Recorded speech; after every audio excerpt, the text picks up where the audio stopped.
What did the class gain from having Vanessa?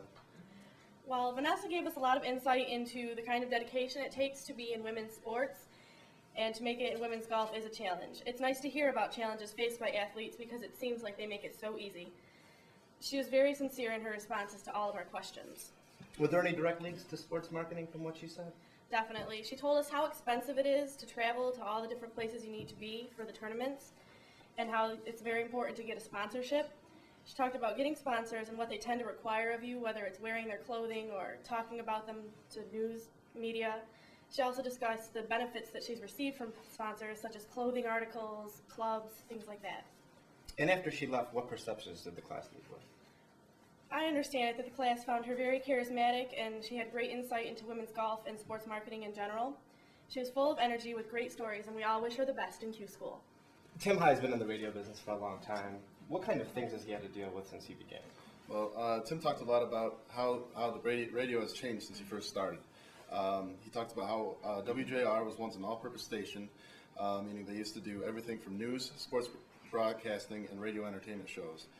He said that they had to shift their strategy because of so many other radio stations that have sprung up since then, and mentioned that he talked about how WJR was acquired by Disney and how it shook up the company. It was also interesting to hear about how satellite radio is changing the industry.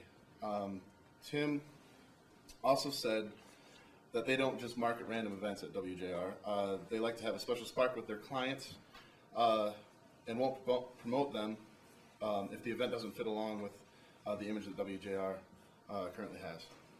Thank you.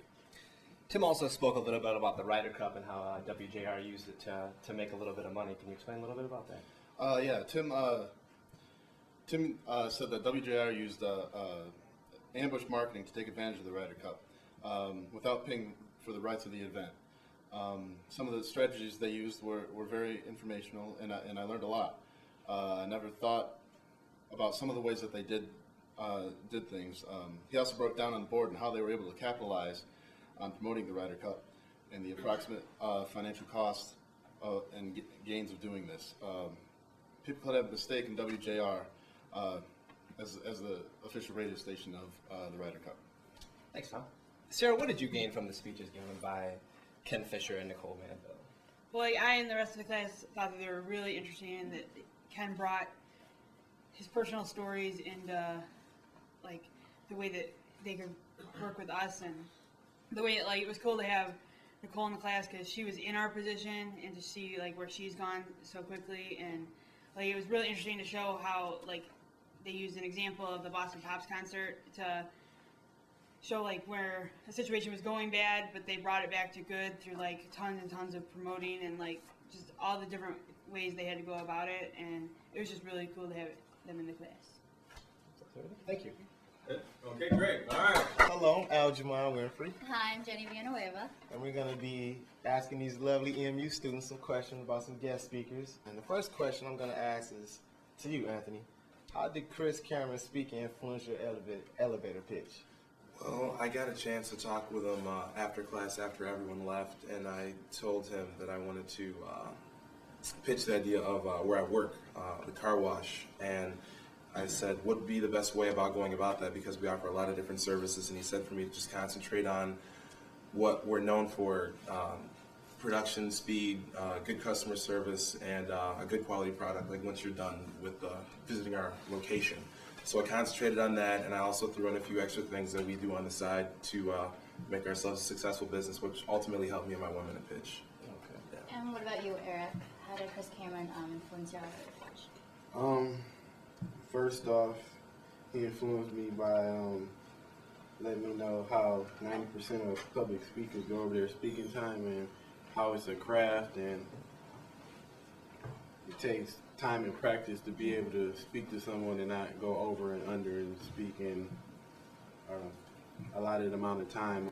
The website Startup Nation that he referred our class to, it just kind of gave me an idea of in 60 seconds what a potential investor, how much information you have to give them. Most of all, you need to present everything and to get them interested to be able to come back set up a meeting time to market yourself and the company more. Okay, now Tony, could you tell us who Kevin King is? Oh, that's me. But Kevin King implemented the sports management program at Madonna, which was recently featured in the Detroit Free Press. But what I took from his speaking here was that the history of the intercollegiate athletics and how they became what they are today. Okay. And Stephen, what is something you took away from Kevin King's presentation? Well, Kevin King not only talked about the history of the NCAA, as you mentioned, and how it has progressed to the league it is today, but he also brought up the ever-pressing issue of ethics, according to NCAA athletes. These issues have been from all the way from the Fab Five to the present-day issues of the two athletes, one from Ohio State and the other one from USC, who are trying to get in the NFL today. It's always good to hear a person's opinion, such as Kevin King, who deals with this on a regular basis. And Leslie, can you give us like a brief update of what took place with Bart and the Big Break 2? Yeah, for those of you that haven't watched the name of the Big Break 2, it started off with 10 contestants all over the U.S., actually one from Canada as well. And each television show would show an elimination round, a mulligan round, and an exemption from elimination. Actually, I said that in reverse order. To Bart's success, he successfully won the exemption round from elimination on numerous occasions, which led to his success in making it to the last 3 players on the show. Unfortunately, he was the 3rd person eliminated, and so we wish him best of luck. Also, I understand that you play golf. Was there any pointers that you took away from the show? Yes, I find that consistency is the best thing. They had different things they had to complete, and consistency definitely won from all of them. Thank you. All right, thanks.